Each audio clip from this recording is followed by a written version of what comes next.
Hey everybody, this is Jason Johnston at the University of Kentucky, and I just want to do a quick video to look at some of the new security features in Zoom, specifically the in-meeting security features in Zoom. Zoom just added a new security badge. I want to take a look at that, as well as a few other options inside of Zoom and how you can increase your security for your in-class Zoom meetings. So let's begin. We'll start here, right down here at the bottom, with the new security badge that Zoom just added.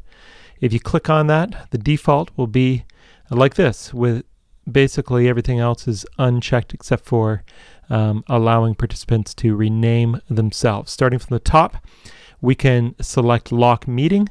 What this means is that once everybody's in your class or in your meeting that you want to be there, you can click on lock meeting and it will lock the meeting so that nobody else can enter. The next one down is enable waiting room. This is nice to have as an option inside of your Zoom meeting because it means that once you've begun, you can, and you maybe forgot to enable the waiting room when you were setting up your meeting, you can select enable a waiting room and allow, just make it so that anybody that wants to enter your meeting has to go through the waiting room. The way that works is that once you enable that, when somebody wants to enter the meeting, you'll see it flash down at the bottom on manage participants, and then you'll be able to receive them into your meeting.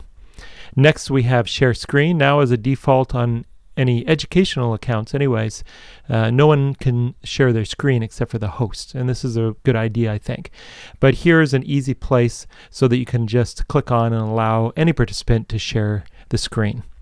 There are other share screen options over here. If you click on this menu up and advanced sharing, you can also change your share screen options right there. Also, you can share how many participants at a time can share their screens. Next on the security is allowing students or participants to rename themselves. This probably is particularly true for somebody that you think might want a Zoom bomb, or maybe for younger grades in the kids. The last one is remove participant. When you click on this one, it's nice because it's such a quick, easy access. When you click on that, it automatically takes you to a list of any participants. It doesn't show you, it just focuses in on the participants, and the only option it gives you is to click the red remove button. So this makes for a really quick way to remove somebody if you needed to. It won't remove anybody automatically until you hit that remove button, and you can always click on cancel right there. Okay, so there's the security button. Next is really the standard way to control or to manage your participants is under the Manage Participants button. You'll only see these two if you are the host. And in the Manage Participants button, you can see that when I click on that, I see all the participants on the right-hand side.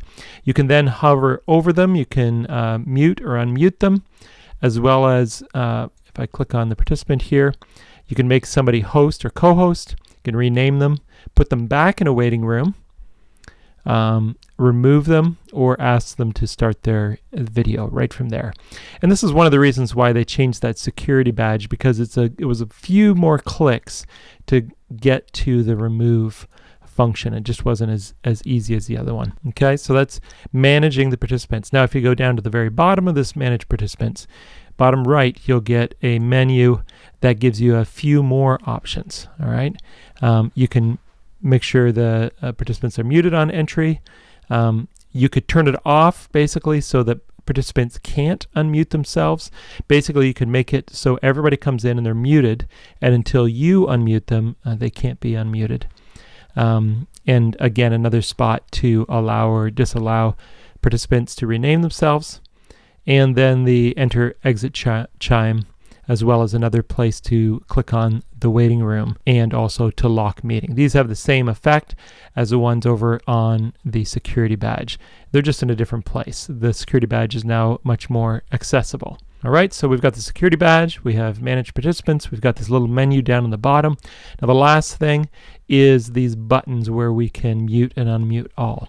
Nice thing about this, if I click on mute all, it's now going to ask me a question, allow participants to unmute themselves. And I could click on that and say yes, and it means that when a participant tries to unmute themselves, they cannot.